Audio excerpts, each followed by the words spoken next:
10, 9, 8, 7, 6, 5, 4, 3, 2, 1.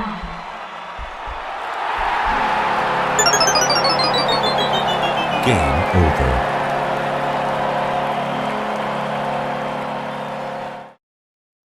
Welcome to Game Over Montreal, where the game ends before it starts. Unfortunately, again, but you know what? It's a hype show because you know what? It was an above season average offensive performance for the Montreal Canadiens. They scored a goal.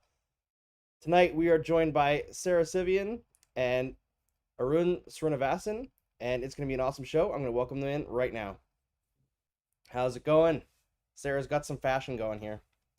I was playing around with the Zoom filters and this popped up and I was like, I got to do this. I'm depressed that I'm not in Montreal right now because Montreal is an amazing city. And obviously that was a interesting game, but I'm in Raleigh. I'm good. How are you? I'm doing all right. Got to watch my boy KK score. That was always going to happen. I think everybody knew going into this game he was going to score his first of the season. Yep. And that was like a joke, but it actually happened. I was actually watching the game with the Hurricane social media like people because I'm writing a story about that. But they said the hockey gods really do shine upon us.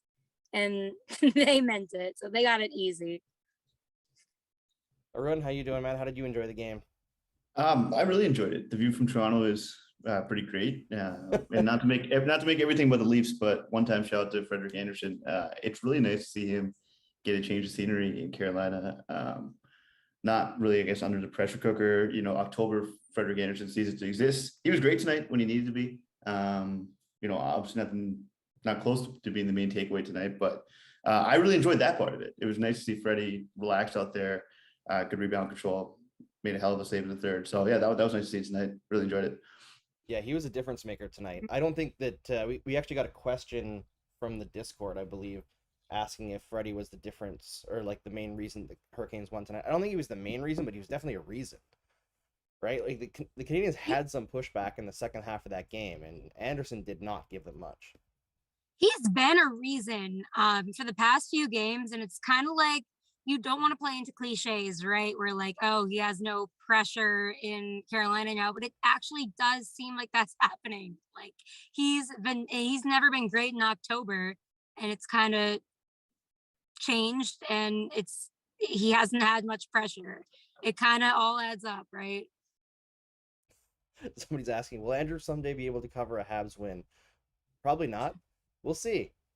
We're on pace for 0 for 82. They can't even get an overtime win, or an overtime game. Like it's pretty bad start to the season. But you know what? It doesn't matter because there's lots of stuff to talk about.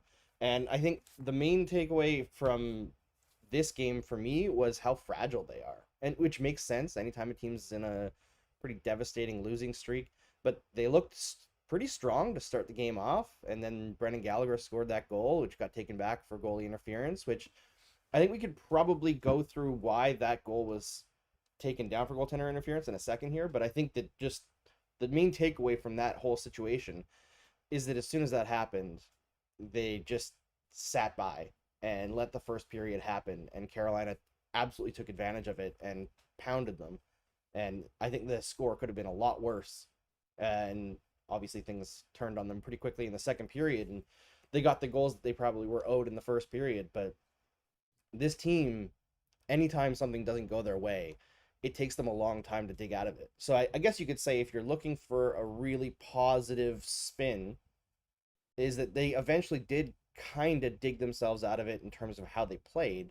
They did get things going in the second half of that game, but it took them like almost 30 minutes to start playing hard again after that goal was disallowed. Yeah, I tend to agree. I mean, it was a weak goaltender interference penalty, to be clear. And Frederik Andersen's not like he didn't appeal for goaltender interference either. I thought that was particularly telling. He can be a demonstrative goaltender, especially when he's pissed, where things are called didn't go his way. But he didn't make an appeal to the referee, so I thought the fact they got ruled off not great. But yeah, to your point, yeah, there seemed to be a sort of a belated lack of urgency from the Canadiens tonight. And they were sort of just letting, I mean, not letting, the Hurricanes are a great offensive team, but they were getting a lot of cross-seam passes whenever they wanted. Teravainen particularly was just getting whatever he wanted for the first half of the game. And it seemed like the defenseman who was supposed to pick up the center, whether it's David Savard was the main culprit tonight, I thought, but they weren't picking up Carolina's forwards, especially when they're making lateral passes in the opposite zone. It felt really easy for the Hurricanes tonight, and not a whole lot of defensive cohesion or pressure, especially after the Gallagher goal was allowed. Yeah, so let's talk about that goaltender interference call, because I think there was a lot of people who were upset about it. And like, if it was me making the rules, that probably would have been a goal, but just the way that the rule is structured, it makes a lot more sense. And actually, you know who explained it to me, ironically, was Eric Tulsky in DMs, like last year, at the beginning of last year, when I like said, oh, that shouldn't be goaltender interference. And he's like, this is how it works. It'll make sense if you look at it this way and this way only. And it's like, they look at two things. Is the player on the opposing team in front of the net in the crease at any point? And is there contact with the goaltender inside that blue paint? Doesn't matter if it's on purpose. Doesn't matter if the goaltender initiated the contact. If you're in the blue paint and you touch the goalie and if it happens anywhere close to when the goal is scored, they're going to call it back. Now, I think that, like, obviously Gallagher, like, the reason why it happened was he screened it, right? The interference that happened was his butt kind of touched Anderson's glove a little bit. But that the goaltender has the right to be anywhere in that blue paint area, right? Like, that's their first, that's who has the right to be there first. Their right of way, to put it in like terms of traffic, right? So anytime that you're in there, and even if you don't make contact, they make contact, you're preventing them from getting to a place that they own. And Gallagher was obviously very feisty about it. He complained about it in between periods. He's probably going to get fined, because he was like, 9 out of 10 people said that would be a goal, but there's always some guy in Toronto who says it isn't. It's like, yeah, Brendan, that's kind of how the rules work. It's the guy in Toronto that makes the call. But as much as it can be frustrating and it may seem backwards, that rule is called that way. And you just got to kind of live with it. First of all, I wish the NHL did a better job at explaining what these rules are. I feel like a lot of times people like Eric Tulsky will have to swoop in and explain things, and they explain them so well. And it's like, why can't the NHL, they made this rule, why don't they explain it? I thought that was so soft, and I wish that wasn't the rule. But again, people like Eric Tulsky explain why that is the rule. I wish that wasn't the rule. I'll just say that. And I'll also say that Rod Brindamore, there's been maybe one time, yes, there was one time in his career where he did a challenge and it didn't end up like overturning anything. So whenever he actually challenges, I feel like it's going to be in his favor. So when I saw that, I'm like, I don't see how you could challenge, but he's doing it. So it's going to be the rule. And because he has people like Eric Tulsky explaining it to him, and that's the rule. I don't like the rule, but here we are. Yeah, and that's the thing. We can argue about whether the rule should be what it is. And I think a lot of people like would agree that the spirit of the rule is to stop like blatant interference on a goaltender, right? Where you're purposely knocking them off their tracks to create soft. a situation where it goes in. Yeah, it was soft, but it was like completely explainable by the way that the rule is called. Yeah. So, yeah. The right call in the context of the rule book, the wrong call in the context of the game, right? Like, but yeah, Montreal should have maybe responded a little better on the ice after that. It felt like absolutely the momentum in the first was still theirs for the taking, and they didn't really take it. Yeah, and that's where, you know, a team as strong as the Hurricanes becomes dangerous, right? Because they see that weakness, and anytime the Canadiens let up a little bit, it was like wave after wave of dangerous chance for the Hurricanes. And they're a team that is not hesitant to shoot from the outside, but the Canadiens were giving them, as Arun pointed out, passes through the middle like crazy. Like both of the first 2 goals, for a team this competent defensively, neither of those passes should have gone through. I mean, maybe you can forgive the Aho goal because it's a power play goal, right? So the Hurricanes were effectively opening up that middle of the ice and then sending that pass cross crease. But the Svechnikov goal, I mean, first of all, absolutely beautiful snipe by Svechnikov. He had almost nothing to shoot at, and he almost like banked it off of Allen's shoulder and in. He is ridiculous. He's something else. He's going to be really special. I'm excited. He's like one of those guys where you get excited because you get to watch their career. Like, he will do that. He does those snipes out of nowhere, right? Where it's like that goal shouldn't have happened, but it's kind of like he finds these weird angles, like behind the net. So yeah, and you know, as much as you let in only 3 goals on the goalie, but again, Jake Allen, I thought was really strong. I guess so. I mean, I didn't really, to be honest, I'm not to seem completely indifferent. I don't think he just necessarily made a difference on the game. I think you guys hit it, just not to go backwards all too much, but I think you and Sarah hit it right on the head with Svechnikov. Like, he had all day with that puck, and yet he scored from an angle that maybe him and a handful of guys can make. I'll certainly defer to Sarah on everything Hurricanes here, but yeah, it is sort of cool to see this portrait of a star that's really seems to grow every single year. He's only like 22 years old, which is just crazy. But yeah, from the side angle, like, he had all day there, and yet, you know, it was such an impressive finish that you sort of discard the fact that he had like 4 seconds to get any shot he wanted there. So yeah, sometimes I'm failing at my job because I don't know what to ask him anymore.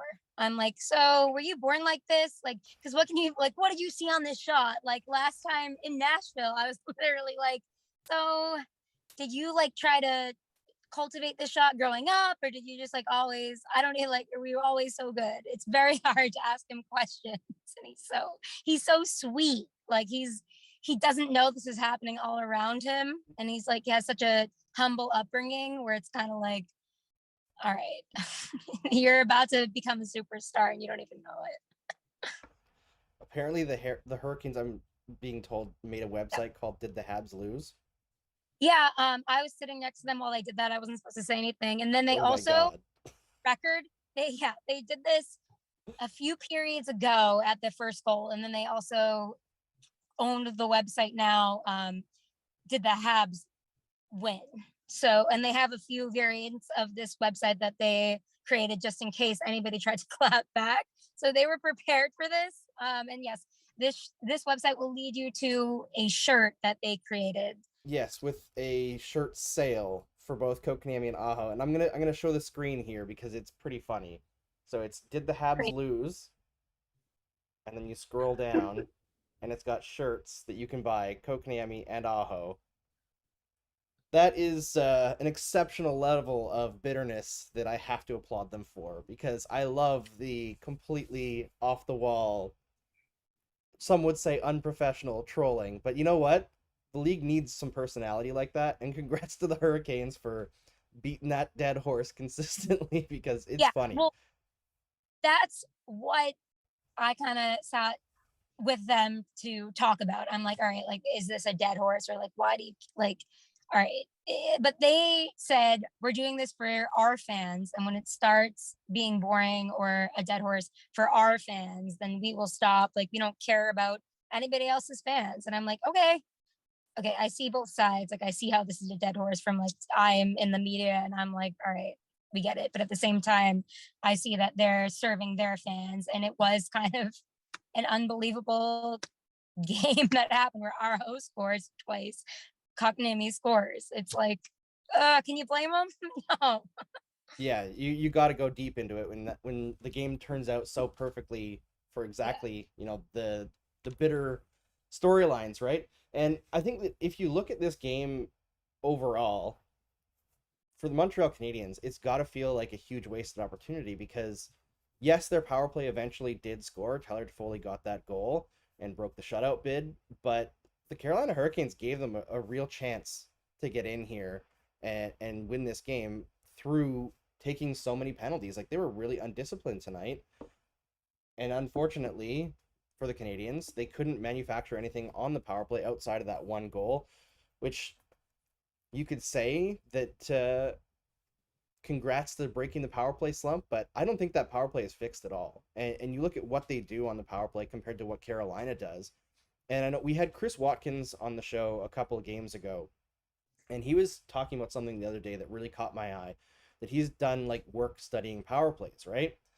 And power plays that just abandon the idea of a net front presence convert at a 4% higher rate in the NHL than power plays that like dedicate someone to stand in front of the net and try to tip in pucks. And like, yes, Tyler Toffoli scored his goal in front of the net, but you have to look at all of the other power plays the Canadiens have had so far this season and the complete lack of success. And that power play, it happened quickly, that play that developed, but that power play overall was not very strong. I mean, at one point, 3 different players couldn't strip the puck from Jordan Staal in their own end. And we should also shout out Jordan Staal. He was a killer tonight. Jordan Staal was incredible tonight. Like I found the Toffoli goal fascinating because it almost seemed almost like too neat. But right before Toffoli scores, Jordan Staal takes off with the puck, surveys the offensive zone, has a 1-on-3, and then almost like cuts back in front and scored like a spectacular goal there. So I mean, I thought at that point that was sort of emblematic of how the game had gone overall. Jordan Staal was just an absolute like monster tonight and shut down sort of a Canadiens power play that had no inventiveness. Like it just, I don't know. To me, also there's a second point. Maybe I should throw it back to you, Andrew. But is it a personnel thing? Like, why is Mike Hoffman getting more power play time than Cole Caulfield? That one's the surprising one for me. But Jordan Staal, I mean, yeah, again, like he totally shut down sort of every sort of like not well thought out power play sequence. Like right before Staal picked off the puck and then Toffoli goes scores in the next sequence. There's one sequence before where they're so casual. Brendan Gallagher goes for a bit of a lap and then they finally set it up. But there was just like no intentionality, no direction to the Canadiens power play. I thought the Toffoli goal was sort of just like a bad break for the Hurricanes, frankly. Just a bit of a broken play. But yeah, is it a personnel thing? Is it just like, the Chris Watkins point is fascinating, and I would love to try to explore that more. But what is it? They just seem disorganized, disjointed, and I think maybe some of that's on Dominic Ducharme. I don't know.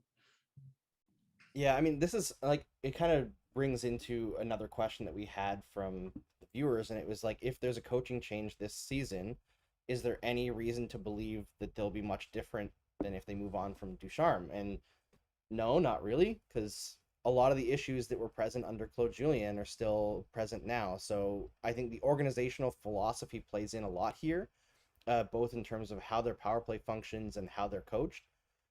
That the guys that they're going to hire are still going to do the things that the organization wants them to do, right? They're going to still want them to coach in a similar style. The roster is built to play a certain style. I would say that roster construction has a lot to do with why they are where they are. But in terms of like the power play specifically, I don't think that that's necessarily a roster problem. They have enough talent to run a competent power play. I mean, the Buffalo Sabres can run a competent power play. Talent in the like depth of talent or like high-end talent doesn't necessarily always make a high-end power play unless it's like McDavid and Leon Draisaitl. Like you look at Toronto last year, they have absolute murderers on the power play. And the second half of last season, they could not score. And that comes down to coaching. In my opinion, at even strength, scoring comes from individual talent, game-breaking plays, creating 2-on-1 or odd man situations, not necessarily breaks, but in space, right? You want to outnumber your opponents in space by either beating them with passes or a stick move, something like that, or beating them on the forecheck, causing a turnover. But on the power play, it's systemic, and sometimes you can be missing the player that you need to make a power play function properly, but I don't think the Canadiens are missing that player right now. And we talk about Mike Hoffman getting more time than Cole Caulfield. At least it is Mike Hoffman getting that. He's a guy who can shoot, and I think that you look at Caulfield, he's kind of struggled to start the year. He's been bobbling the puck a lot in this game. He struggled with holding on to the puck, turning it over in like tough spaces. Hoffman did too, to be fair, but Hoffman is a veteran, right? So the Canadiens probably give him a little bit more leeway. And Caulfield, I thought, started to come alive last game, so I'm surprised that they didn't ride him a little bit more. But he is still kind of losing a lot of battles, not really looking that dynamic at times. He is struggling with his confidence a little bit. So play him more. Oh, Yeah. we don't want like the Kotkaniemi situation. I just see this playing out again. I get like, and then you got Brenda Moore putting him on the first line, and everyone's like, oh, like the Habs fans of my mentions are like, oh, he played only 12 minutes last night. He's a -2. I'm like, the Canes won. Rod Brindamore knows more than anybody I feel like I've ever talked to how to handle kind of younger guys. I think it's because like he coaches his son in youth, and he's such a humble guy. I don't know if people notice that, but like he is just like so in tune with millennials and Gen Z, which you wouldn't expect from like Rod the Bod, but like he just is for some reason, and he knows how to get through to them. And it's kind of like you'd think he's a hard ass, but he is softer with these younger guys, and he's just kind of like trying to figure out who they are and where they fit and like what makes sense. And I don't want this to happen with Caulfield. And we're being really dramatic after like a few games, right? Like I just hope that the Habs have a plan, like I hope there's a plan of what they're doing, not just like game by game, let's see. Like I hope that they are investing in Caulfield's future because he has a great, bright future. Yeah, and this is kind of an issue that we've covered several times, like basically every show, is that the Canadiens don't really have much of a plan, and their track record with player development is very poor, very, very poor. And like I don't know if I've said it on the show, but I've said it like to friends of mine that like if Cole Caulfield doesn't develop into a consistent 30-goal scorer, it's on the organization. Like all the talent in the world is there. If he doesn't turn into that, that's them wrecking something. When he came into the league, it was obvious what he could do.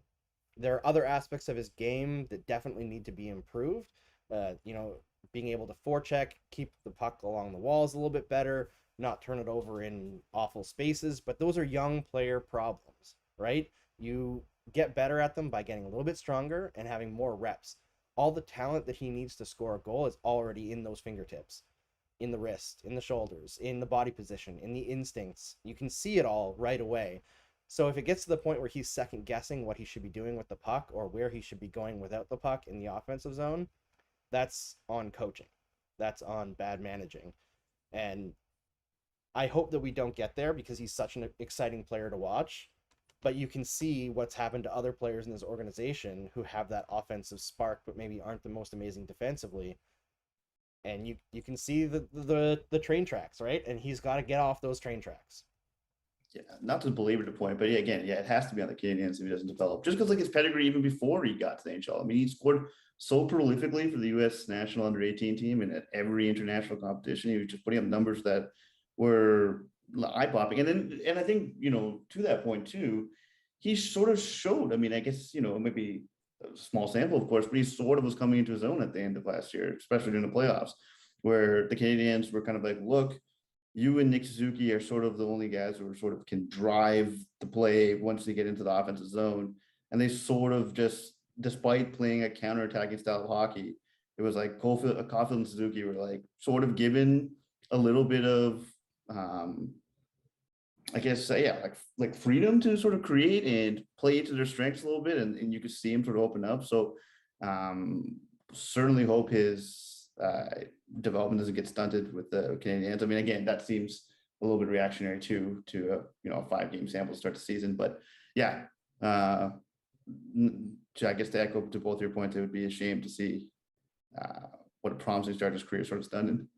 Yeah, and I mean, I don't think we're saying that it's a done deal that the Canadiens are going to ruin Cole Caulfield, right? Like, at the same time, reactionary, emotional reactions are what happens when a team starts 0-5, And like we've mentioned this before on the show, that if this were to happen in the middle of a season where a team's having like a decent season and they lose 5 straight, it's not as big of a deal. It's still noticeable, but you don't have a 0 in the win column, right? You don't have a 0 in the point column. It makes everything louder at the start of the season, and you can't get away from it, and there's no escape. And I think that the way that the Canadiens handled this situation with Marc Bergevin coming out to do an impromptu press conference and essentially saying, like, the answer's in the room, the players need to play better, is, I understand the gambit is like, tell the players that they have what it takes to do this and turn the season around. But in the end, because he's done this several times before, to me, what I see when Marc Bergevin does that is him washing his hands of it and saying, I did my job. It's time for you to do yours. And I look at the roster construction. I'm like, you didn't do your job. You had years of knowledge where Shea Weber was clearly going to end his career due to injury. You've made zero effort to acquire a top 4 defenseman because everybody that you signed, Ben Sherratt, Joel Edmondson, David Savard, those are depth guys. You like their style of play, I get it, but like they're depth guys. Romanov has not turned into what they thought he was going to be, at least not yet. I don't see the skill level there necessary to get to that point, but maybe he'll surprise. But outside of Jeff Petrie, and I guess you could say Brett Kulak, like there's nobody really with a lot of skill on that back end, and Brett Kulak doesn't create a lot of offense. Okay, but okay, to be a little bit more optimistic, didn't the St. Louis, okay, there are 82 games played this season. Last year, there was not a lot. There was not a lot of opportunity to kind of like mess up. Didn't the St. Louis Blues, the year they won the cup, lose like 7 games? Somebody punched somebody in the face. They got a dog, and then they won the Stanley Cup. They got a dog. Something happened, and then they're like winning the cup. So don't lose too much hope, but they have to have a, like, all I'm saying is like they need a plan. Yeah. Well, and I think the issue with that is you look at that St. Louis Blues roster, and it was very clear that they were drastically underachieving, right? Like they had a lot in that group, and they didn't make very many roster changes that year that they won the cup. They made a coaching change. Yeah. And I don't think this organization is going to make a coaching change this year. And I would say that it wouldn't be fair to whoever comes in to be the replacement coach this year anyway, because it's likely that Marc Bergevin moves on in the offseason, whether it's to LA as it's rumored, or the Canadiens opt just to not re-sign him and go in a different route. That new GM is going to want a new coach, right? Or at least a coach of their choosing, even if it is Dom Ducharme. So it's like they're kind of stuck unless you're going to make a roster move. Like, other than that, you've got nothing that you can do. So like, you could replace an assistant coach again, but they just fired their power play coach last year. Alex Burrows is also a new coach. The only guy that is a holdover is Luke Richardson, who does the PK, and he's the guy who actually had them playing best in the playoffs last year when Tom Ducharme caught COVID and wasn't able to go to the games for 2 weeks. So they're stuck between a rock and a hard place, and I understand the idea of like get the players to figure it out, but I do think they need help, and maybe that comes with Joel Edmondson coming back. But it was released, it was either today or the day before, that his father is dealing with cancer, so he's away dealing with that, and you can't rush him back. You know, like he has to be able to have that time, and the Canadiens were very clear that family comes first. So it's unknown how long Joel Edmondson will be gone. It's unknown how long Carey Price will be gone. There's no reinforcements that you can count on coming. Yeah, quickly just on that. Is it just me, or is the popular perception of Marc Bergevin and I guess to a lesser degree Dominique Ducharme wildly fluctuated over the last like 18 months or so? Like, of course, yeah. Whenever you go to the Stanley Cup Final, right? Right, but it just seemed like the pendulum swung so far in Bergevin's favor, like briefly. You know, when he was, about 2 years ago, he was on the hot seat. Then, the Canadiens achieved well above expectations in the playoffs, and all of a sudden, all of his moves are sort of seen in a different light. And now, I mean, again, like I don't think even like the biggest pessimist would expect the Canadiens to start 0-5 this year, but it just seems like the perception of this guy is all over the place. Like you seem to, I don't want to twist your words, you seem to indicate that he may be headed elsewhere at the end of the season. But yeah, I can never really get sort of an internal read on how he's seen within the organization and how he's seen among the league. Yeah, it's weird because he's been nominated for GM of the Year 3 times, right? In the I think 9 years he's been GM of the Canadiens. I don't know how many of those were actually deserved, but Bergevin is a weird GM because he does legitimately make some really excellent moves. Like if you look at his trade history, it's pretty good. Bringing in Phil Deneau and I think Matthias Norlinder for Dale Weiss and Thomas Fleischmann a couple of years ago from the Blackhawks was an absolute steal. He acquired Jeff Petrie for a second-round pick, who's been like their top defenseman for the last 5 years and was one of their top defensemen before that. Like he's made ridiculously excellent moves in the past, but there's like an internal block where they can't quite get over the hump or figure out exactly what they need to do. And for the first few years of Bergevin's tenure, it seemed to me that the plan would change pretty drastically every couple years or every year even. Like they had the first year that Bergevin came in, they were way better than they thought they were going to be. They played a very up-tempo, high-octane offensive style, and Price was back there to save things when things went awry, right? And then they faced the Senators in the first round of the playoffs. They lost Max Pacioretty to a separated shoulder. Brian Gianta's bicep came disconnected off of his tendon or ligament. I forget which one is which that connects the muscle. I think it's tendon. Somebody with a medical degree, correct me. Be me. Yeah. Yeah. They lost Lars Eller in the first game. Carey Price tore his groin in the first game. Like, it was just a litany of ridiculous injury luck. And then the Senators won, I think, in 5 games. And instead of recognizing that what happened probably wasn't going to be repeated, the next year they just completely changed the system and went into like this hard shell defensive style. And they still made the playoffs, I think. They made the playoffs that year, but they weren't nearly as strong. And they kind of like went back and forth. And the next year after that, they went really heavy into like puck moving defensemen. They brought in Petrie. They started pushing Nathan Beaulieu back when he still had promise as like a puck moving guy. They brought in Mark Barberio, who's like an underrated depth guy from I think the Lightning. And like then the next year after that, it was like, oh no, we're gonna shift to all defensive. Like anytime something doesn't work the first time, things flipped. And then I just got a text from a friend of mine who's a doctor that says tendon. So I was right on my instinct. It was tendon. But then when they finally settled in on what they wanted to do, it was this like really gritty, big, tough defensive defenseman. Like that's how you win in the playoffs. And then they just couldn't make the playoffs. But COVID happened and it allowed them to make the playoffs twice and overachieved both times. So now they're like completely locked into this idea, even though both runs were probably not very likely. You know, I think they played pretty well against the Penguins in the full bubble playoffs, but last year they really only fully dominated one of the 4 series that they played in, and they relied heavily on Carey Price being ridiculously brilliant.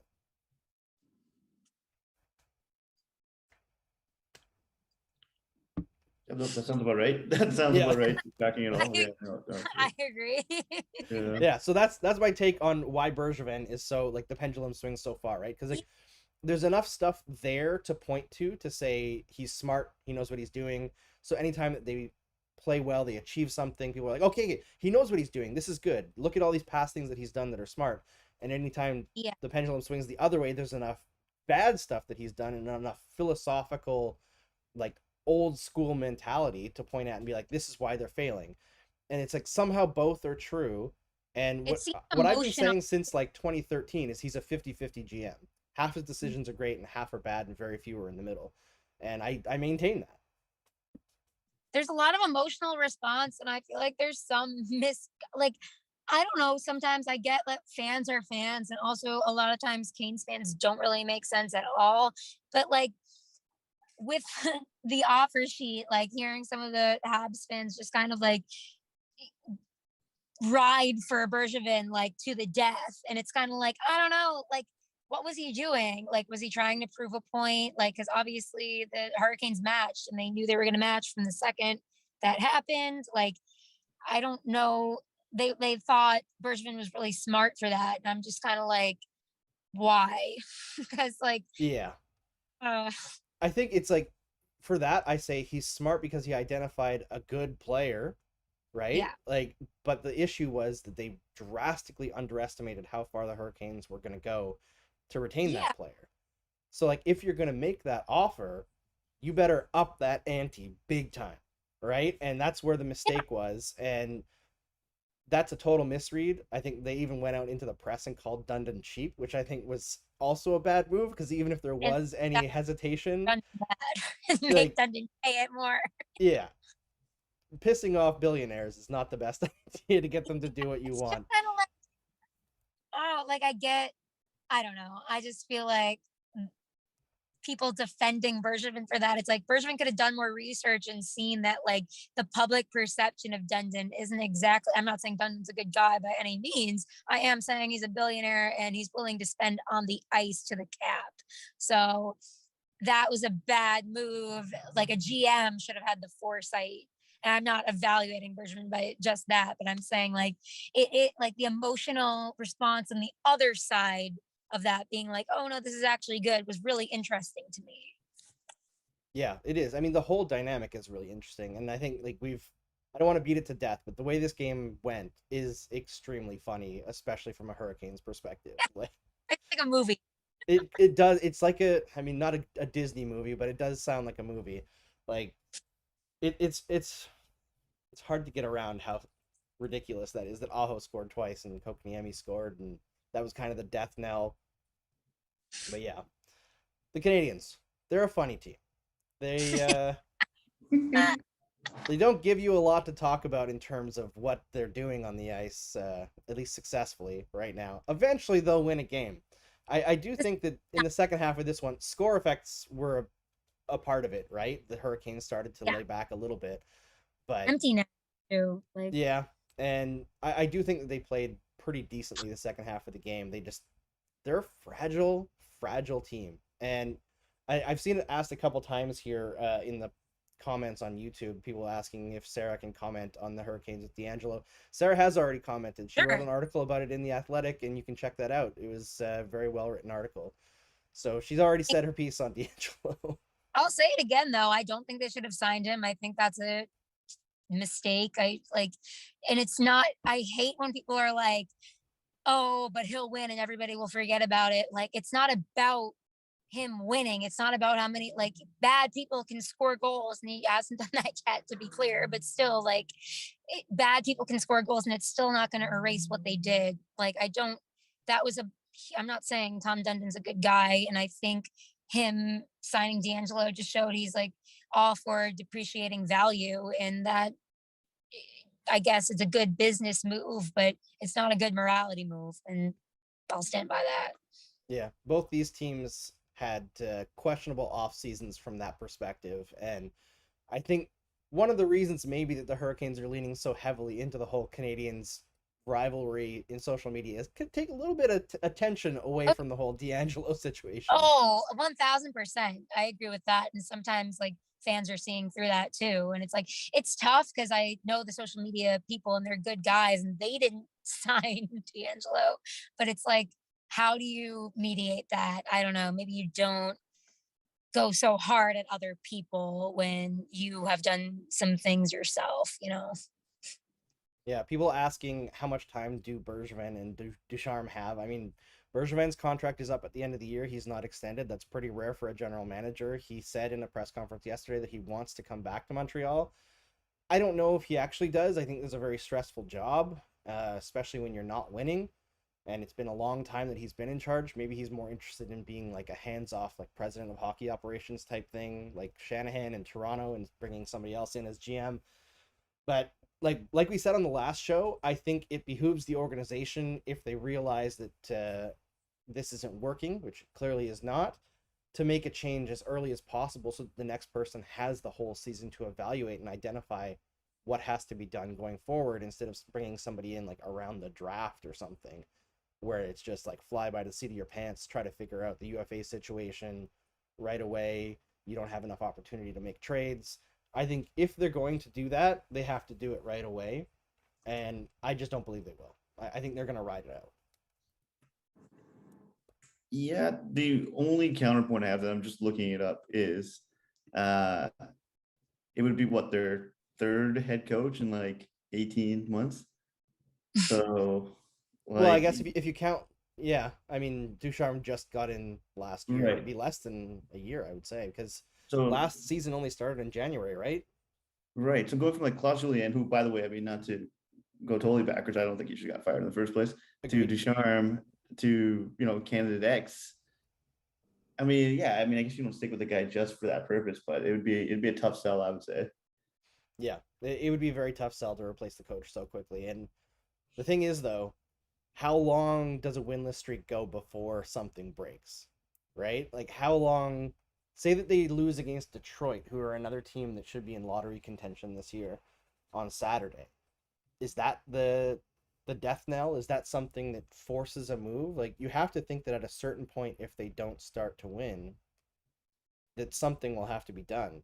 You look at their schedule so far this year, it hasn't been that tough. I mean, the Hurricanes are the best team they've faced. They faced Toronto, which was a team that they beat last year in the playoffs. Obviously, they're not the same team anymore, but just saying. And like, Toronto hasn't been lights out to start the year, right? Like, they've been okay. They haven't been amazing.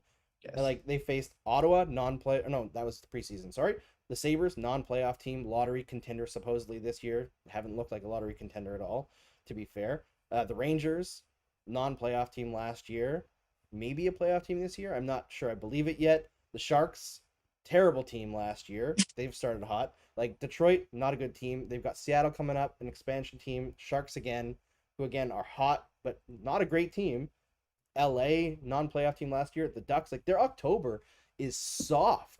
It's butter soft, and they're still winless. Like, at a certain point, you have to wonder, what's the breaking point? Yeah, it's fascinating. Well, it's not as if the Montreal Canadiens have ever been prone to historically to making rapid head coaching changes after huge, seismic losses.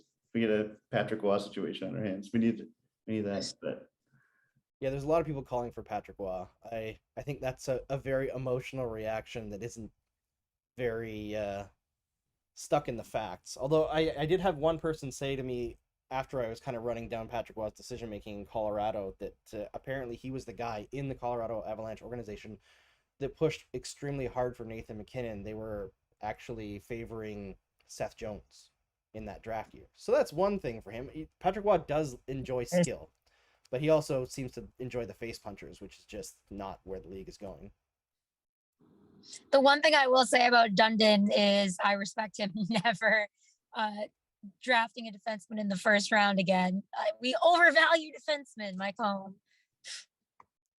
I mean, I don't think the Canadiens do. They don't seem to be bringing in very many good ones. Well, that's fair. It's like everyone overvalues defensemen except for this one team who should probably value them a little bit more. I mean, my idea for the Canadiens is, with the defensemen they've acquired and the depth they have on the wings, is that as soon as they go down in a game, just like play 4 forwards and 1D. Like, push the envelope, do something creative. But this organization seems dead set against being creative. So, what you gonna do? The age-old question. Absolutely. All right, we have some more viewer questions, and then we'll probably wrap it up on this one tonight. From our good friend moderating everything, Robert Malloy. It says, what's the more frustrating part of this current slump, the media or the fans in the building? I would say the fans are probably more frustrated. I don't get frustrated by the Canadiens losing. It's like less to talk about, but there's still storylines. There's always storylines. What about you, Sarah? If the Hurricanes are terrible, do you get frustrated? Well, I always say I'd rather a team be really good or really bad, because then there's something to talk about, right? Like, you guys got to talk about, like, we're here talking about this a lot. A team being mediocre is really annoying, but I don't care if the team, I hope there's a good story. That's all I hope. Yeah. Bobby says, what do you think about the booing towards Kotkaniemi tonight, and is it warranted? No, it's not warranted. I mean, if you're a 20-year-old kid and you're offered $6.1 million and you think you're probably going to get like 2, I think you're going to take the $6.1 million. Yeah, come on, it was nothing personal. He's a sweetheart. Also, they scratched him in the Stanley Cup Final. Yeah. Like, that was come on. Like, there was definitely some level of frustration. Oh my God, Sportsnet's in the comments. What do you think the head record will be after 10 games? Ask Sportsnet, the official Sportsnet YouTube page. 1-9 is gonna be what I'm gonna call for the first 10 games. They'll win 1 in there. Yeah. Let's see what else we got there for a question. Who gets first? Who gets yeeted first, Bergevin or Ducharme? I'm gonna go with Bergevin. That's a tough one. You know what? He's sort of built like, I mean, often for worse, especially in light of what happened this summer, a cult of personality around him. So therefore, I'm going to say it's Ducharme, even though I think it should be Bergevin. Yeah. I've heard that there's like some level of friction between Bergevin and Molson. I don't know how true that is. Keep that on the rumor side, but it wouldn't surprise me given like maybe it's gone after last year in the run to the Stanley Cup Final, but before that, remember if it weren't for COVID, they would have missed the playoffs 3 straight years, right? And when you make a big trade to essentially win now, which they did when they moved for Shea Weber, and then you immediately go out in the first round and then miss the playoffs 3 straight years, like that to me says it's very poor planning, very poor philosophy, and I keep on coming back to that because I think there's enough talent on this team to be at least mediocre, but the way that they play is very old school, and eventually that's going to bite you. There are a lot of extenuating circumstances around this team too, though. Like There are. maybe Price and Edmondson et al. Will come back and everything will be fine. But maybe this actually solidifies how good Price really is. Because I know there's a lot of is he overrated talk and stuff. Maybe, I mean, it's not Jake Allen's fault what's happening, but maybe Price really is that good. I don't know. Hot take. Yeah, I mean, in the regular season he hasn't been. Yeah, I know. Maybe things fans like me. Yeah, I mean, maybe things change for Price after checking into the player assistance program. Maybe he needed some time off, and this will get him right, and we'll see the best Price that we've seen in years, similar to what we saw in the playoffs. It's possible, even as he gets old, and I say that as someone who's the same age and feels very old after going out last night and drinking with a couple friends and having to take like a 3-hour nap this afternoon to sleep it off. Sportsnet asks, were there any dang it's in this game? Sportsnet, the Habs are a dang it. You know this. The whole team is a dang it this season. Steve doesn't even have to do work for his videos. He can just show a Canadiens logo, no highlights, and he just yell dang it. Video done. All right. Is there anything else that you guys saw in the game that you wanted to chat about? I think we covered it all. Yeah. Yeah, nothing crazy. It's always fun to watch Hurricanes. I like watching Jacob Slavin quite a bit. Like I thought he had a really, I think I don't know. Again, I'll defer to Sarah happily on this, but it seems like he has like a casual like brilliance about him. Like he just makes the right play all the time. Just a couple of simple breakouts. So yeah, super fun watching the Hurricanes. Always fun, always a blast. No, But you're absolutely right. That's what Bear said too the other day. I was kind of asking him like, okay, we all watched Jacob Slavin and we're like, wow, this guy seems like whatever. What's it like to actually play with him? And Bear was just like, it's incredible. Like he does all these little things you don't even think of. And it's just exactly like the casual, like you don't even think to do that. And he's 10 steps ahead of you just thinking about it. Like another day at the office. You're absolutely right.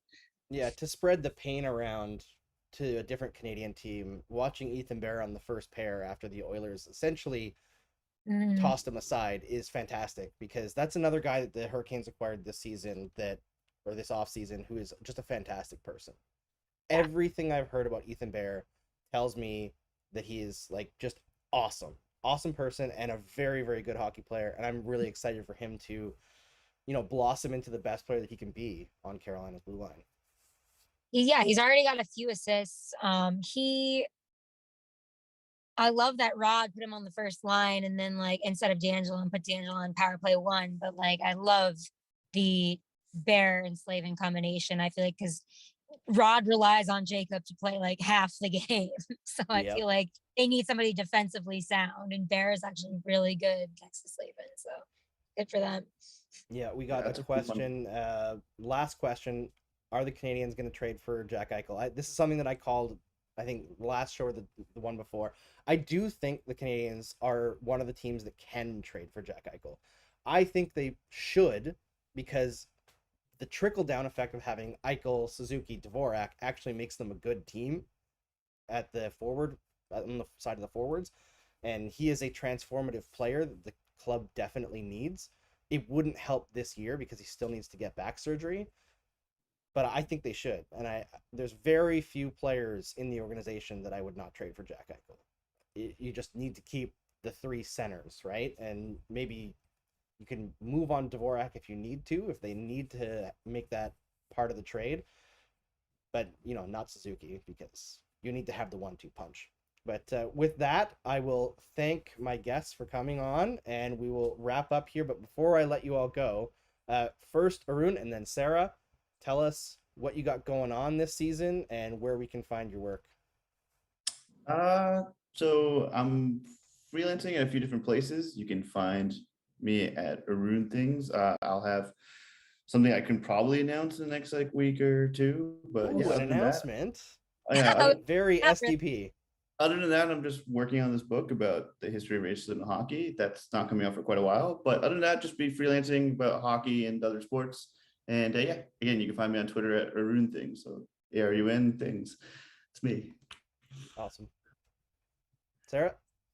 I'm looking forward to reading your book whenever that comes out, but I am excited to be doing more national things this year. I'm doing a bi-weekly style blog where I'm just kind of seeing who has the best suits and outfits in the NHL, and that's been a lot of fun. And I'm also doing the Athletic Hockey Show every Wednesday, so tune into that. We got Eddie Lack next Wednesday, so tune into that. I'm excited about that. That's awesome. And I know, did Dom actually make the list, Dom Lucian, for his fit that he posted on Instagram? You have to do a Christmas party athletic version of the media members who dress well. Dom definitely dresses well, but I can't give him that clout. No, not allowed. I was gonna say, if you did, you have to take that out of there, or at least put it as an honorable mention only. You can't get him in the top 10. All right, Nope. Thanks to Sara and Arun for joining me on this show after yet another Canadiens loss. Maybe someday we'll talk about a win. We'll talk to you guys next game. I'll be back on Saturday. And actually, I think Arun is going to be back with us on Saturday. I should announce that the next game is going to be double Arun, because my friend Arun Singh is coming on as well. So it's going to be Arun Singh and Arun Srinivasan. So it's going to be very fun. Yeah, thank you so much for having me. It was a blast. My pleasure. See you later. Talk to you soon, guys.